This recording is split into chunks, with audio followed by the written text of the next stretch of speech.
Hello everybody and welcome to Spain and to Barcelona. This is a city where history is everywhere. In the architecture, the statues, some extraordinary buildings. But Barcelona is a vibrant place where its citizens can study, work and play. There's a fantastic coastline, and if you so desire, you can still find secluded beaches away from the millions of tourists that flock here every year. We're just outside of Barcelona at Montmeló, a village that goes back to the year of 945 and is home to around about 9,000. Although that number will be a little higher this weekend, because on the Formula One track that nestles within the boundary of Montmeló, it's the Hankook 24 Hours of Barcelona. Here we are in Hankook 24 Hours Barcelona, so we are at the Circuit Barcelona Catalunya for the Hankook 24-hour race for touring cars and GTs. For 2018, this is a touring car and GT series race. Last year, however, the race was only for touring cars. Last year we had the touring car group here, but we got a lot of questions from the GT. We actually would like to drive with the GT in Barcelona, so we managed to do that. So here we are with the GT and the touring car, so we have a fantastic grid.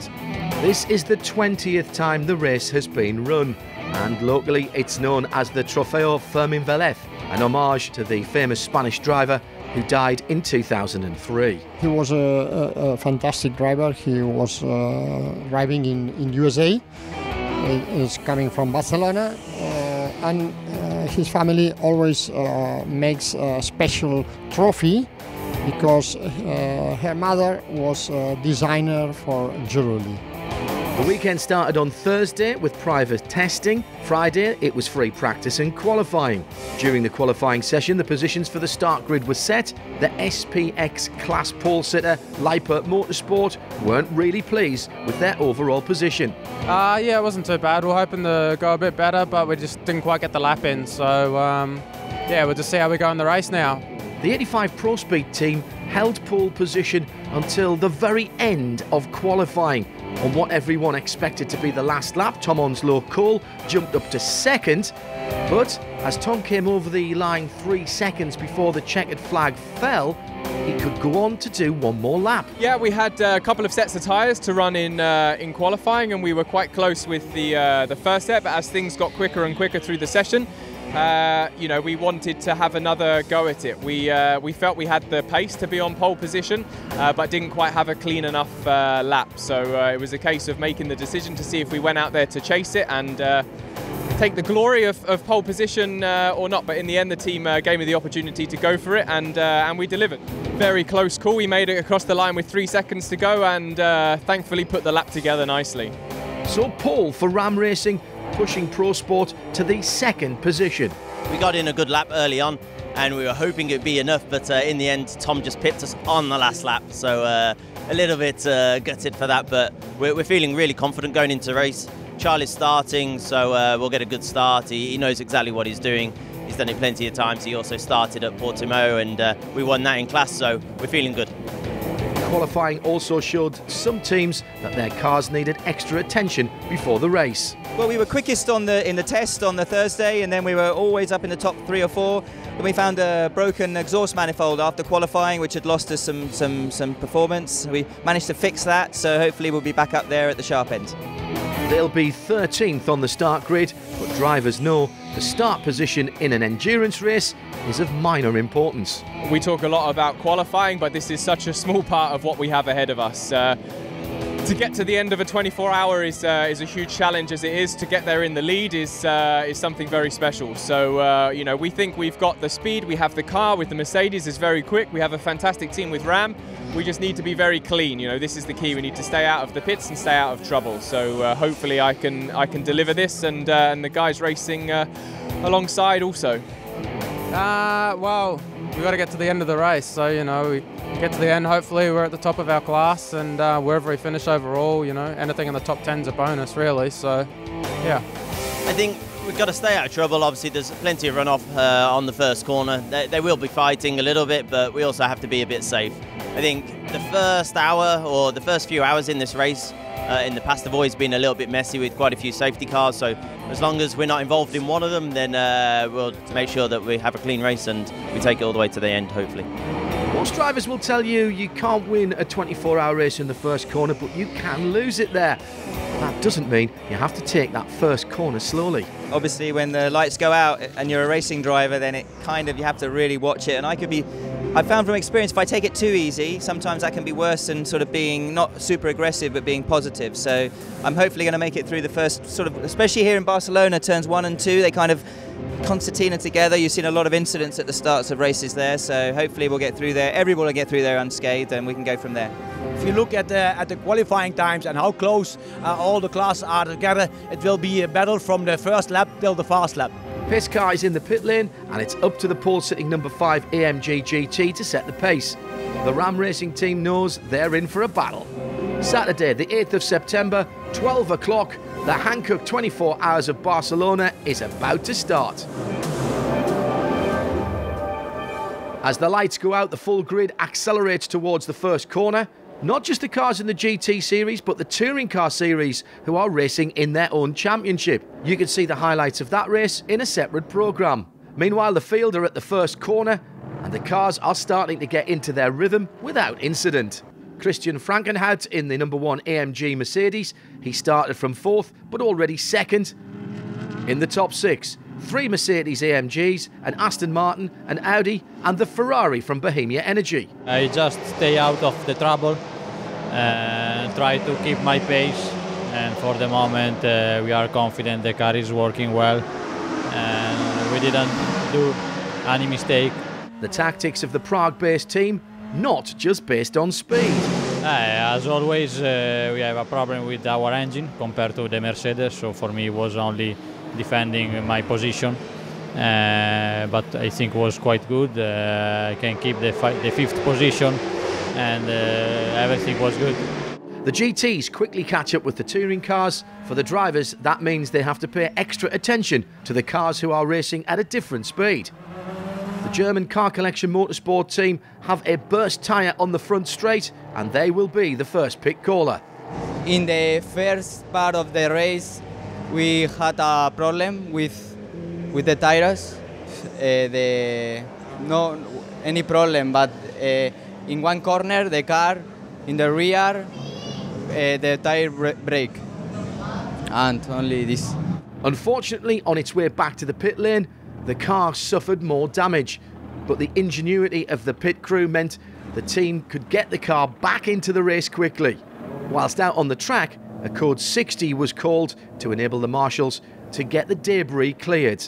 It was a quick clean-up and we're back to green flag racing, and the battles recommence. The second car collection entry is working its way through the field. Max Edelhoff started from 12th position and now passes the 620 Aston Martin, who started 3rd. One driver who is certainly pleased with his time on track is Dimitri Angelabert. I took a big pleasure. My stint was beautiful, and during maybe 20 laps I was just behind a Ferrari, and it was a big pleasure to make a big fight with him.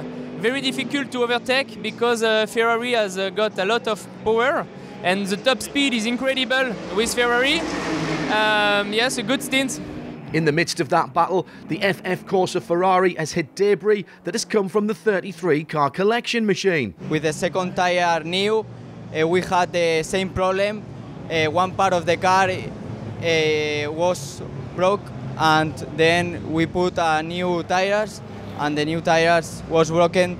The team repaired the bodywork that damaged the tyre, and Ivan's aim now for the race is clear. It will be no more problems, and it will be to pass the other cars. Driver changes have taken place, but when the number 23 FF Corsa is back on track, Bonamy Grimes finds himself facing in the wrong direction. That causes a code 60 to allow the marshals to get him back onto the track so he can continue his race. Different makes of cars do race in the same class. The organisers set a balance of performance for each class so that all cars, whether they're Audis, Mercedes or Ferraris, have an equal chance to win each battle that they are fighting. Yes, Mercedes is not slower than Ferrari. I think we have a lot of downforce, and with my car I can brake very late, and it was a difference. So it's an average. It's the same thing than Ferrari, but Ferrari has a big power, and we have a big downforce. Once again, there are cars that need to be pulled out of the gravel, which gives us a chance to take a break from the action. This is endurance. In endurance racing, everything has to go well. The competition nowadays is so high, so you have to be quick. The team has to do a faultless job. The car has to, keep on running without any issues, and only then you can be successful in endurance racing.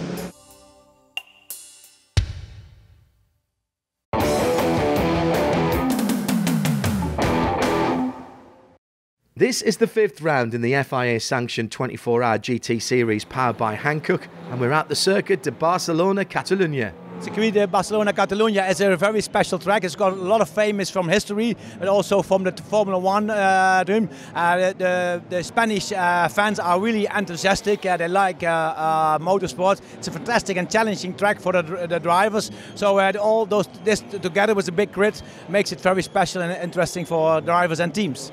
I think the circuit is quite interesting in terms of driving because there are many types of corners. There are fast corners, slow corners, some blind corners. I mean, in general, is a circuit very attractive, and the drivers normally are very tired but satisfied after the 24 hours. Over the years, the circuit layout has changed to meet Formula 1 requirements. They make a chicane. They did that for Formula 1. Actually, for touring cars and GT car, the chicane should not be there to have a fast corner, but it's still a very nice track, right? Yes, this track for me is my home.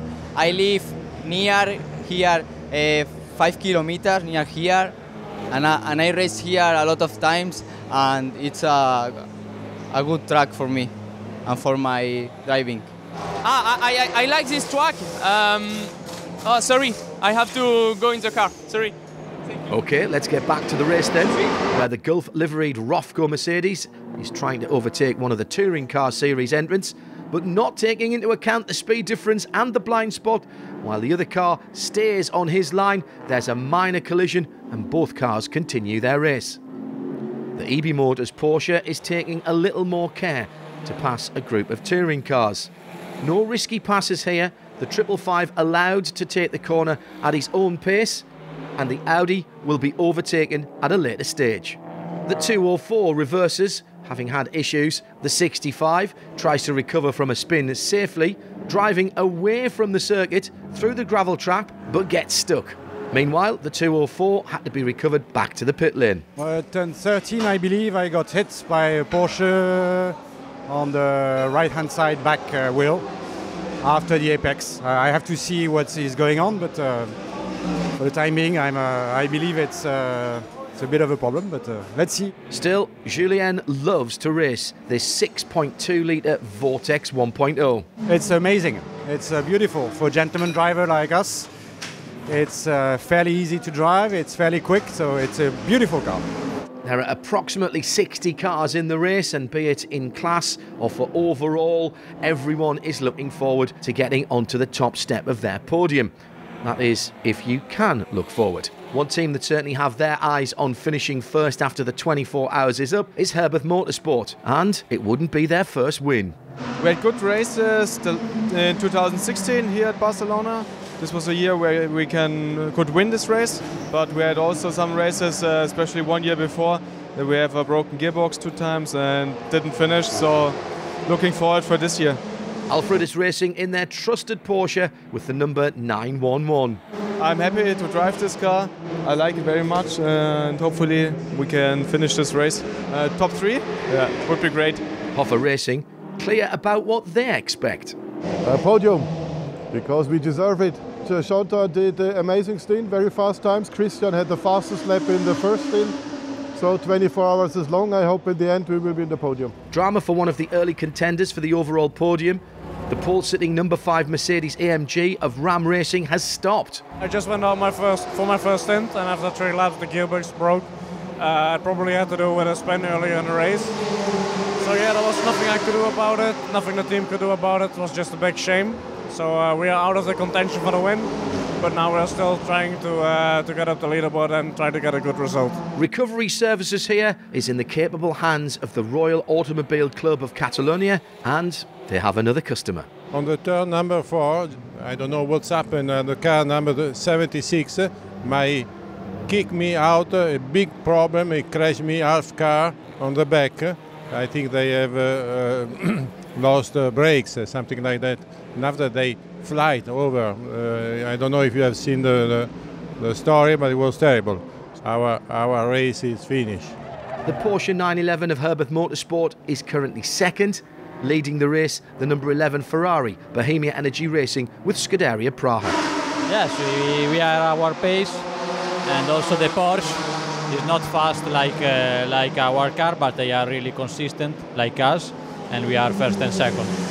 As the FF Corsa Ferrari is being fuelled, the fire extinguishers have to be used when a small fire breaks out. Yes, yeah, well that's, I think, built up from the damage earlier on as well. The exhaust has been twisted around, so the heat isn't getting out, so it's not helping in straight line speed, which is a shame, but also, yeah, we're a bit worried about that, but I think they've cured the problem now in terms of any safety from a fire point of view. This is multi-class racing, so trying to anticipate the behaviour of others on track is essential. Yeah, it's getting pretty difficult because there seem to be many unexperienced drivers on the track, so it's very critical to overtake. Sometimes you think they see you and you dive in and suddenly they cross the line. So you have to be very, very careful not to touch any other cars because you have to survive for 24 hours. Already, some of the teams have done long repairs and got their cars back out on track. Unfortunately, others have had to retire. Let's see what this does to the standings. 7 hours of racing and the top 3 has been shaken up. The Bohemia Energy number 11 Ferrari now leading. They've got 2 laps in hand over the Pro Sport number 85 Mercedes. Herbert Motorsport in the top 3 with their Porsche 911. The 991 class, the number 64 from Porsche Lorient team and the eDeck Sport number 75 are first and second and have an advantage of 19 laps over the competition. The EB Motors number 73 in third. In SPX, the True Racing number 16 entry leads, having completed 190 laps. Their Crossbow has a lap lead over the number 10 Lippert Motorsport Lamborghini. Third, the other KTM Crossbow from True Racing, the number 117. The series is organised by Creventic, who are renowned for their efficient organisation. That's achieved by the dedicated staff that are always on hand. Yeah, we are still a small group in Creventic, which we all do preparing this. Then we have a lot of volunteers who help us out during the weekend. The volunteers have all kinds of responsibilities and are part of the big Creventic family. I'm here, and where they need help, I can help them. What I like about it is the team spirit, that you can do such a great event with a few people and make this happen. So that's what it brings me, to be part of this team. I like sort of work here since 2015. So, and you experience things and you learn a lot, so you can do stuff more than last year and you learn more. So. For those with career aspirations in this line of work, Creventic offers internships too. We do have a lot of internships, and I think we are a dynamic organization. We do a lot of organization work, so people can learn from them. We learn also from those young people. They are enthusiastic, they bring us new ideas, and that's a combination. We learn from them, they learn from us. How can we do better? This is my first weekend. I just started the internship on Monday, so it's 5 days ago now, and I went here on Tuesday, getting to know so many people. I already saw that I got to know so many people for just in these 3 days I've been here. Brianna is no stranger to the 24-hour series, as she's a daughter of one of the team owners. I came here because my parents have a racing team and they've been to many events from Creventic, and yeah, I've been here too for several years, and I always liked the races organized by Creventic, and yeah, so I thought about doing an internship because I made my A level in Germany.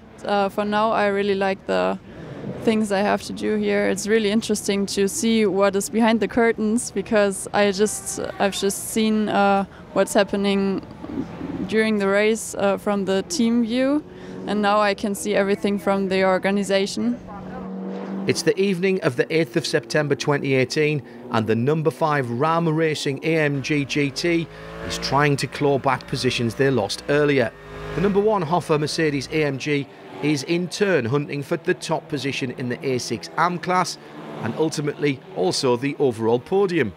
Darkness is beginning to fall, and the lights on the cars are getting switched on. The darkness will change the visual markers for the drivers, but the racing will stay the same.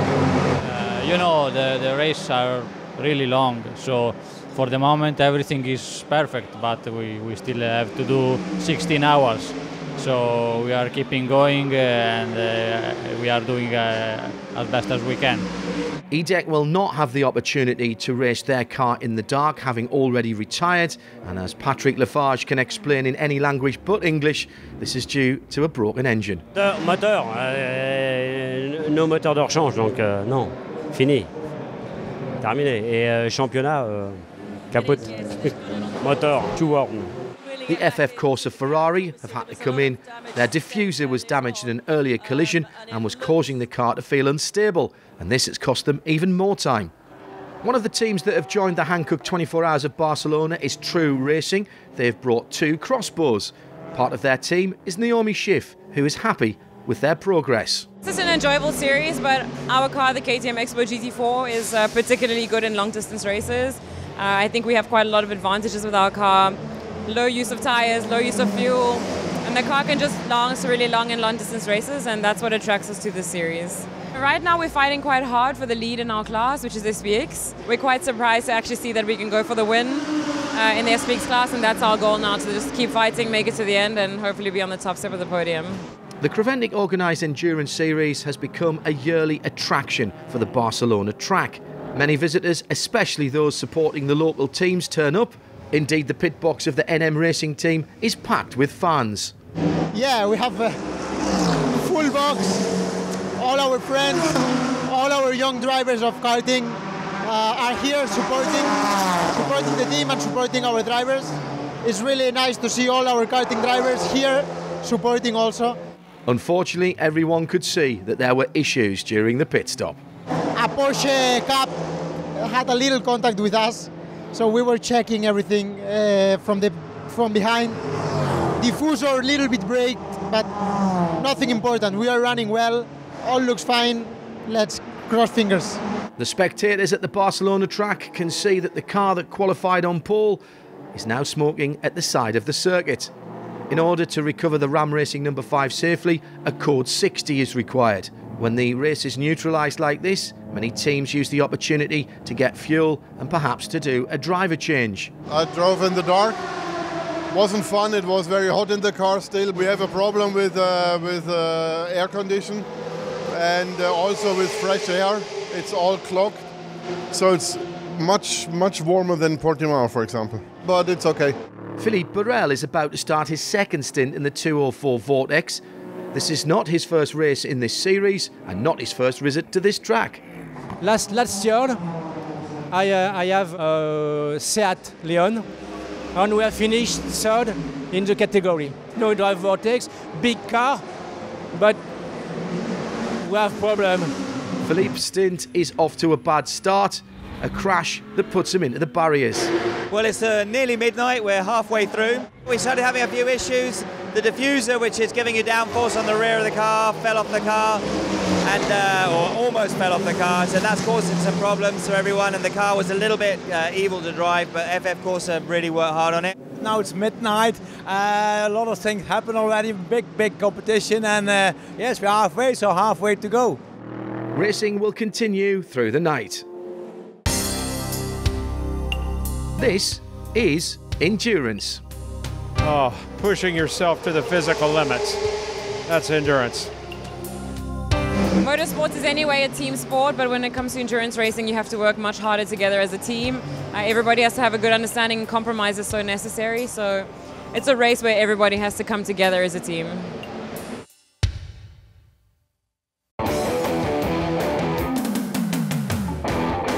It's just past midnight here in Catalonia, where the racing continues in the Hankook 24 Hours of Barcelona. Driving in the dark is a major attraction of these 24-hour endurance races. Yeah, I always enjoy driving in the night. You know, the power is a bit higher because of the fresh air. The downforce levels are higher, and it's a lot of fun. Oh, it's okay. We've done it already. It's more difficult, but it's okay. As long as there's no rain.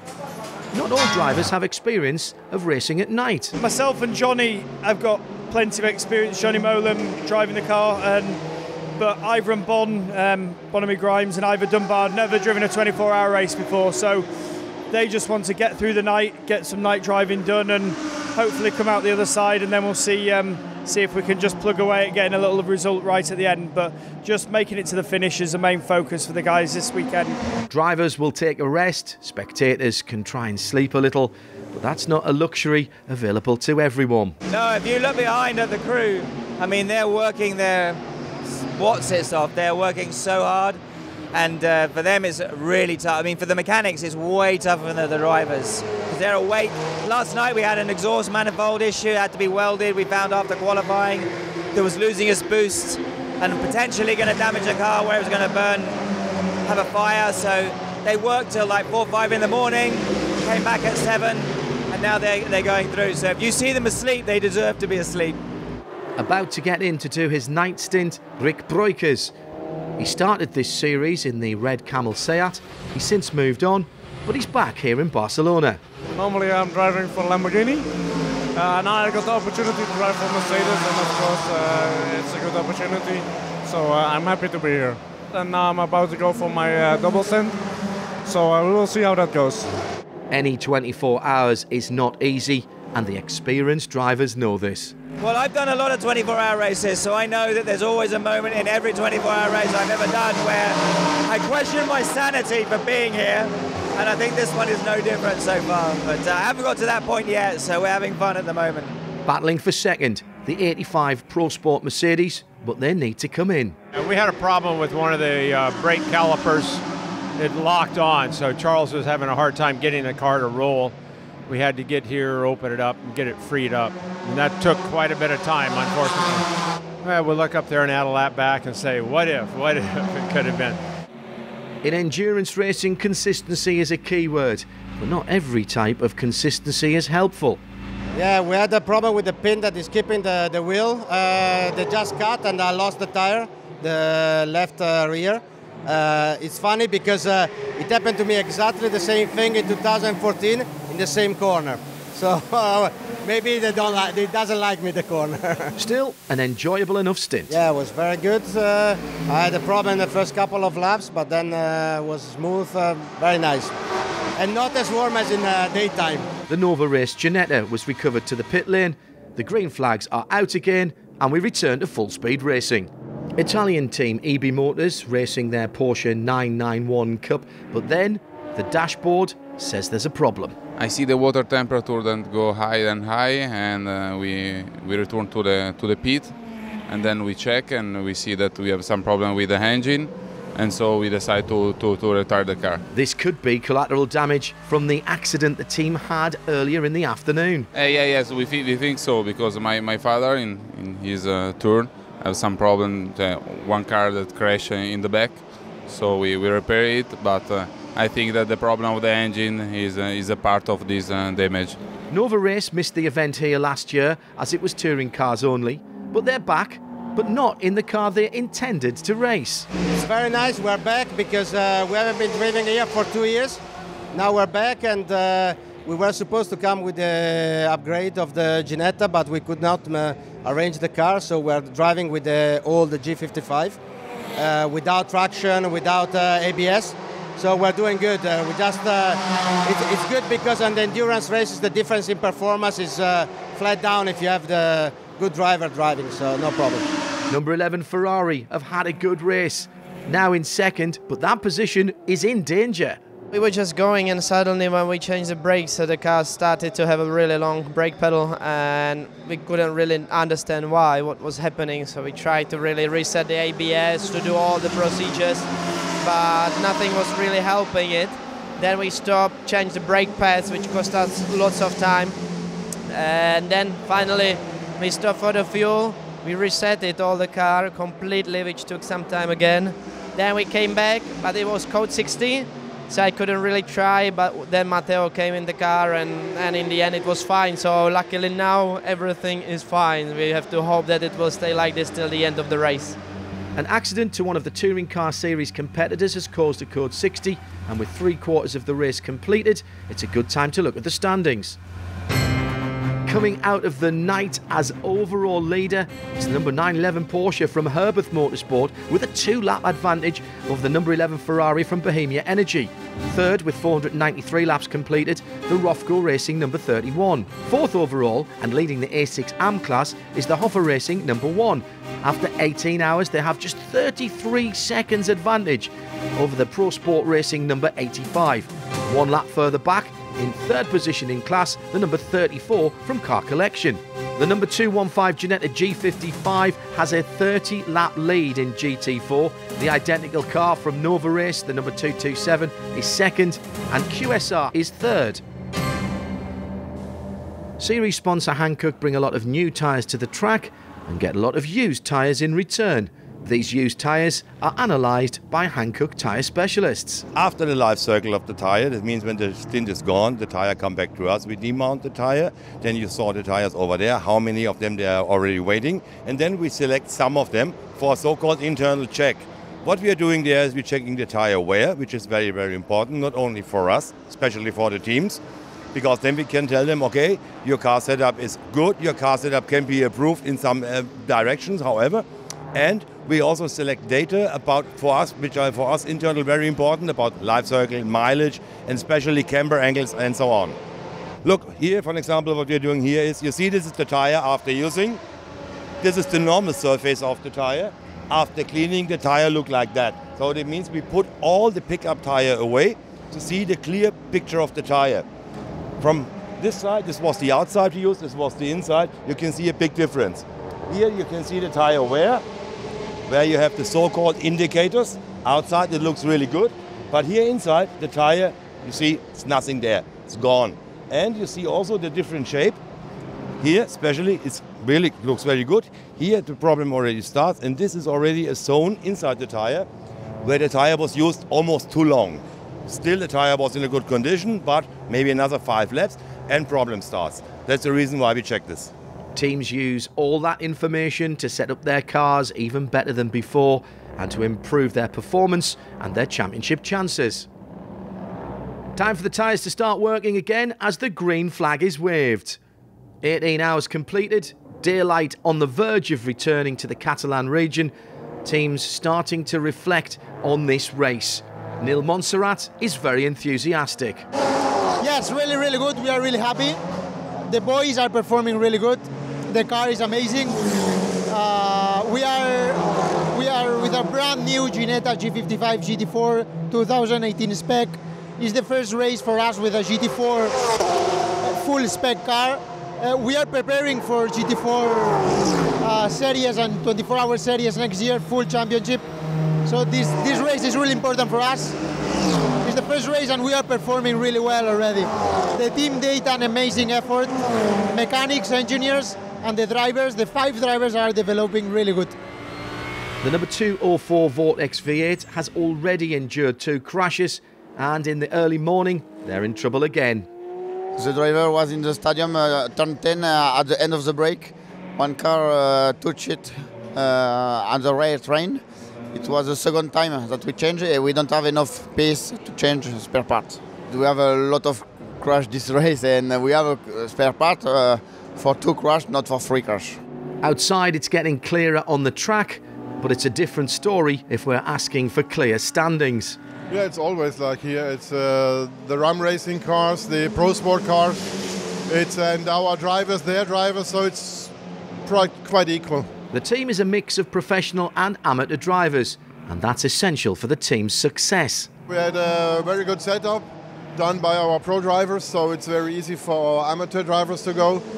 Chantal is doing the same lap times as Roland, even a bit faster.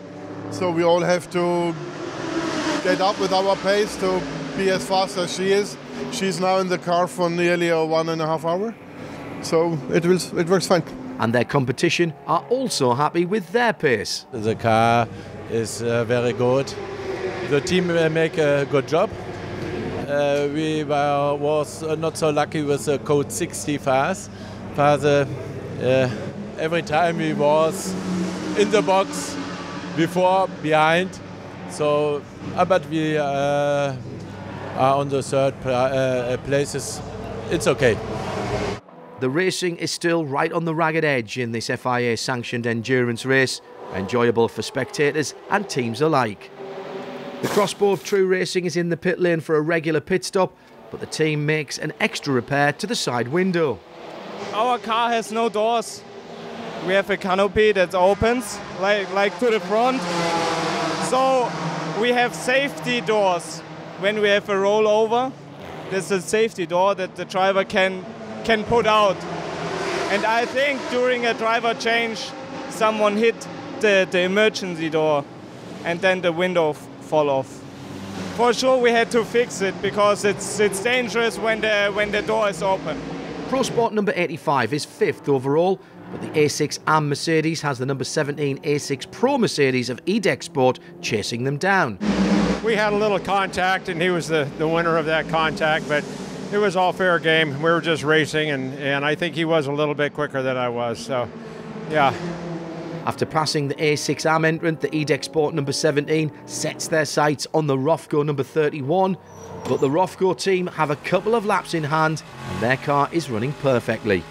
Yeah, the Rofco team in the Mercedes-AMG GT3 was a very fast and easy to drive car, so it was really good. We were competitive from the beginning on. We could take the lead, we dropped back a little bit, we could catch up again. We're on a podium place, so yeah. Nearly 9 o'clock in the morning and Adam Christodoulou is looking forward to his stint. I'm going to push as hard as I can. We need to try and get the advantage on the number 1 car, so at the moment it's pretty close, depending on the strategy. Depends on who's ahead, so all I can do is push like hell and hopefully in a few hours we'll be leading. There are just 3 hours to go and the 85 Pro Sport is due in a moment or two, but there's a lot more motor racing to come. This is endurance. Yeah, endurance is about teamwork, about drivers, mechanics, refueling, tire changing and hopefully a podium in the end. You need a lot of good luck. That's the most important for a 24 hours race because you can have mechanical issues, personal issues, and yeah, the most important is good luck.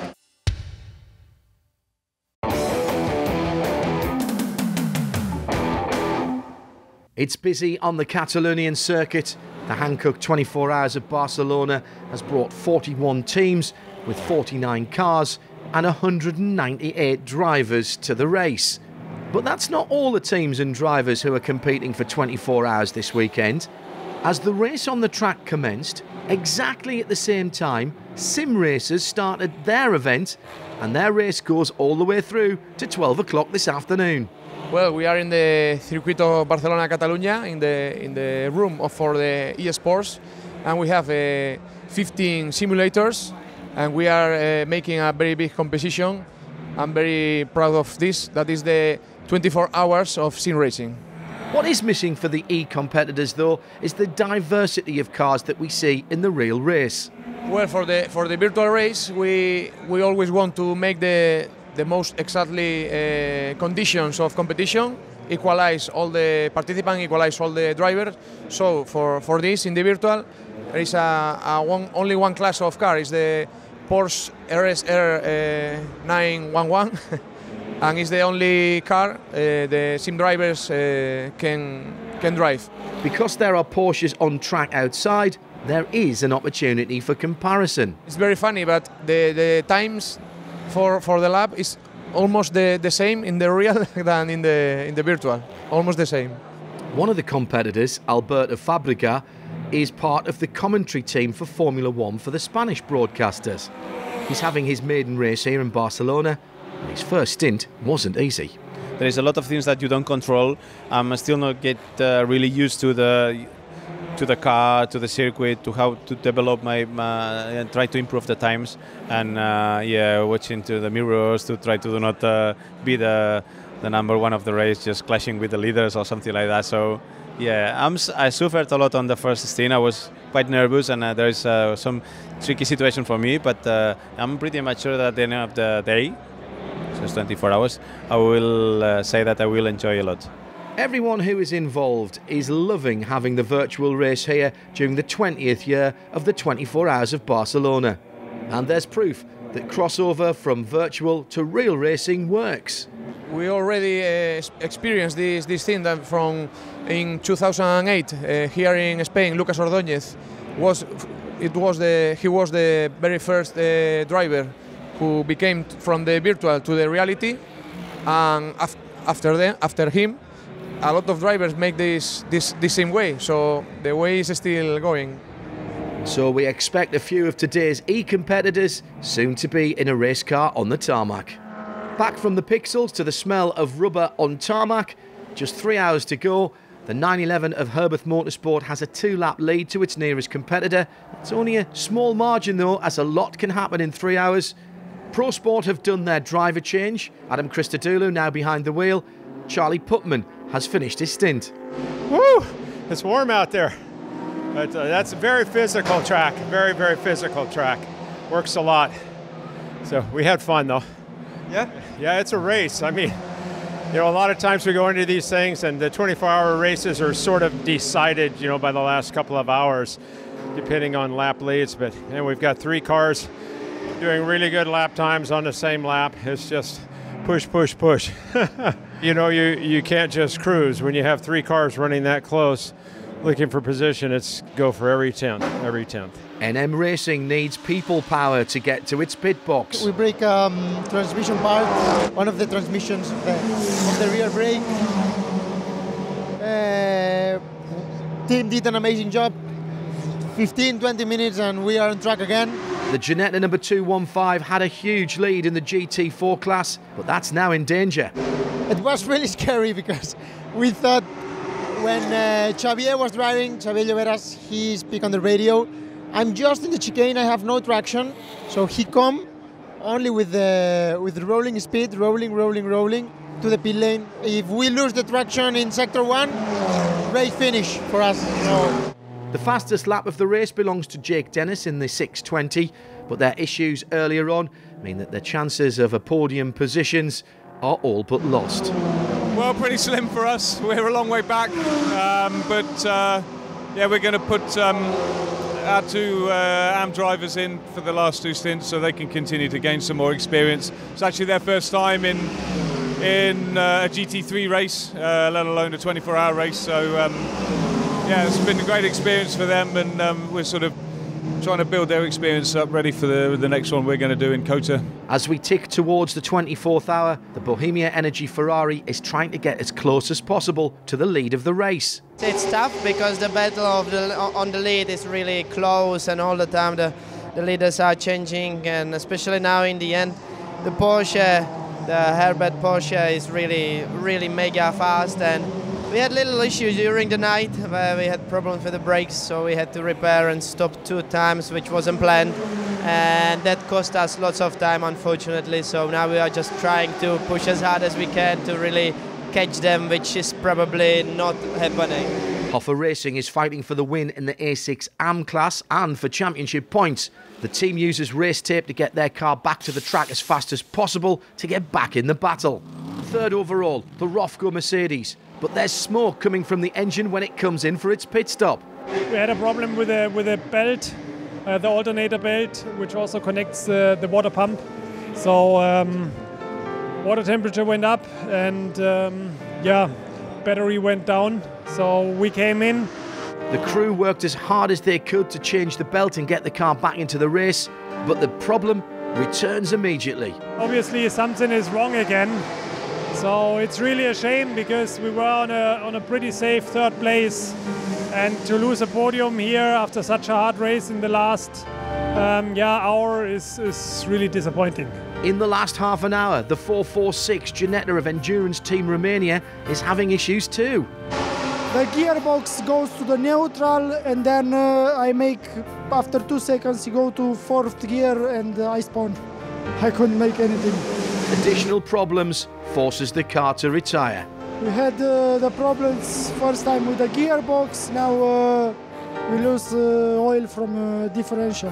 Ram Racing's Mercedes had problems in the earlier part of the race, but since then they've gone from strength to strength. Unfortunately, we had a gearbox problem early in the race, but since then our car was running pretty good. Now we have a small problem with the front splitter, so we're losing some front downforce.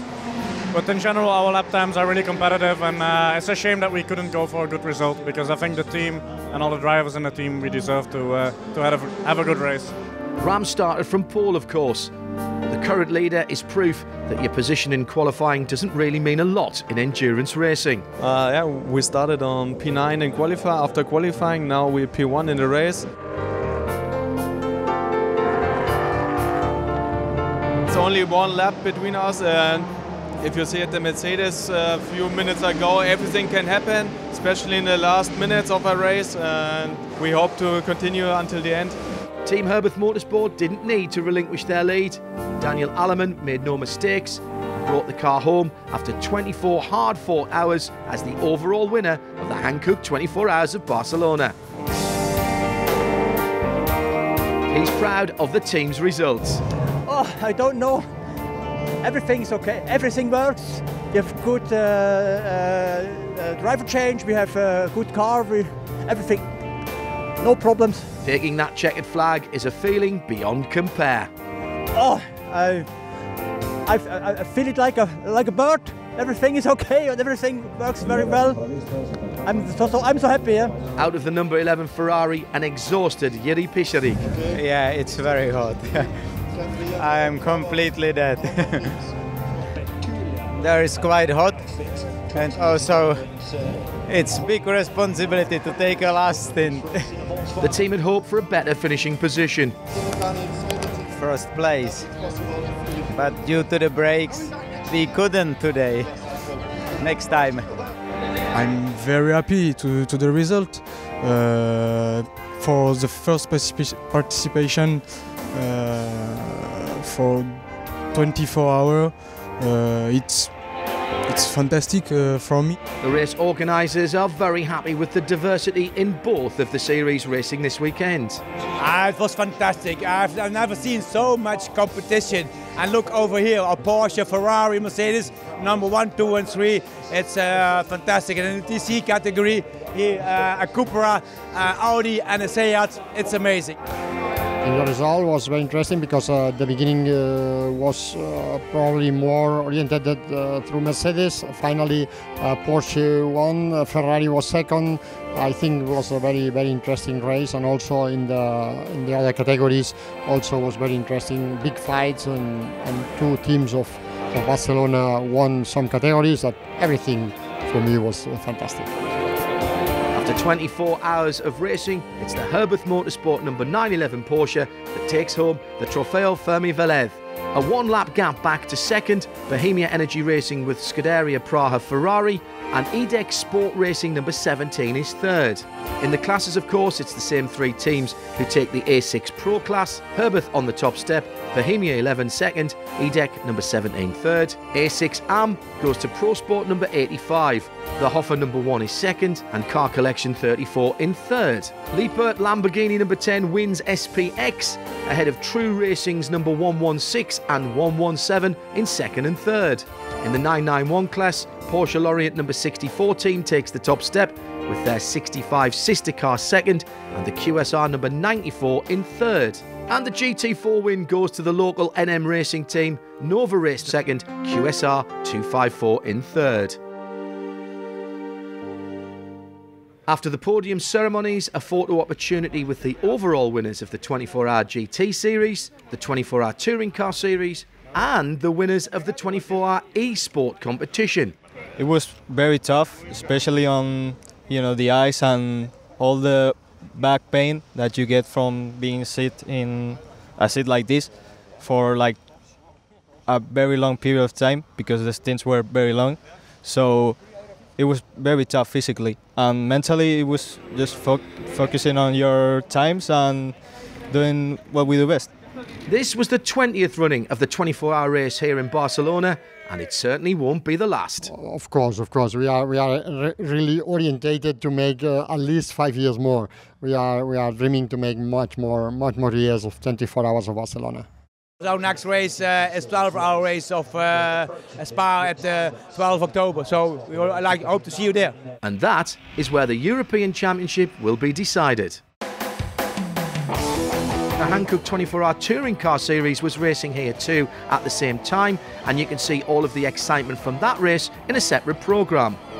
Now that the 24 Horas de Barcelona Trofeo Fermi Velez is over, our sights are well and truly set on the Hankook 12 Hours of Spa-Francorchamps.